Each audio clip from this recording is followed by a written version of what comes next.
नमो नमः। मैं महेश चंद्र का टॉपिक है नारायण पंडित विरचित हितोपदेश का श्लोक नंबर 20। आइए देखते हैं।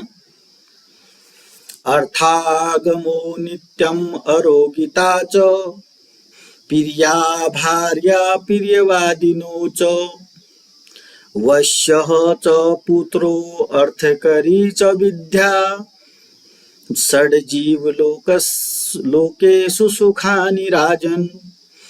हे राजन, जीवलोक के 6 सुख है। षड मने 6, जीवलोक के जीवलोक में, सुखानि मने सुख है। हे राजन, जीवलोक में 6 सुख हैं। आइए बहुत सरलता के साथ इसको समझते हैं। जीवलोक के 6 सुख हैं, तो इन 3 चरणों में 6 सुख बताए गए हैं। एक एक करके देखते हैं। षड जीवलोकेषु सुखानि राजन। हे राजन, जीवलोक में 6 सुख हैं। आइए देखते हैं। अर्थागमो, अर्थागमो नित्यम का मतलब है नित्य धन आते रहना चाहिए। अर्थागमो मतलब अर्थ का आगम होते रहना चाहिए। जीवलोक का पहला सुख है नित्य धन का आना। अर्थागमो नित्यम, अर्थागमो नित्यम, नित्य धन का आना ही का पहला सुख है। अगर अर्थ नित्य नहीं आएगा तो हमें दुख की प्राप्ति भी हो सकती है। तो अर्थागमो नित्यम का मतलब है नित्य धन का आना जीवलोक का पहला सुख है। दूसरा है अरोगिता। अरोगिता का मतलब है स्वस्थ रहना, निरोग रहना, स्वस्थ रहना, हमेशा स्वस्थ रहना। आजकल के लिए तो सबसे ज्यादा सुख यही है कि आदमी स्वस्थ हो जाए बस, क्योंकि रोग इतने ज्यादा पनप चुके हैं कि स्वस्थ होना ही सबसे ज्यादा सुख होगा। अरोगिता माने हमेशा स्वस्थ रहना दूसरा सुख है।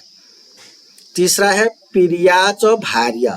भार्या माने पत्नी का प्रिय होना। तीसरे प्रकार का सुख है पत्नी का प्रिय होना।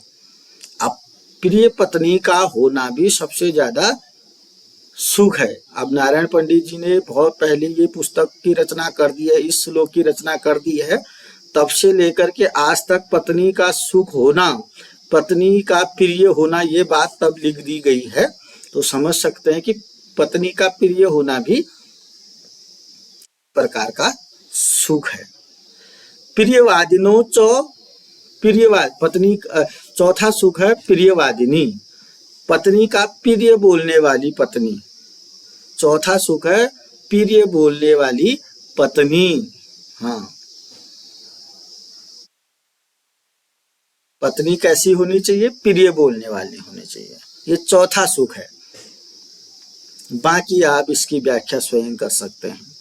वश्यः च, वश्य पांचवा सुख है। वश्य माने आज्ञाकारी। वश्य च पुत्रो, आज्ञाकारी पुत्र होना चाहिए।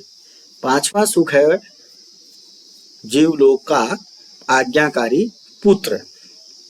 और लास्ट और छठा सुख है अर्थकरी च विद्या। विद्या कैसी होनी चाहिए? अर्थकरी होना चाहिए।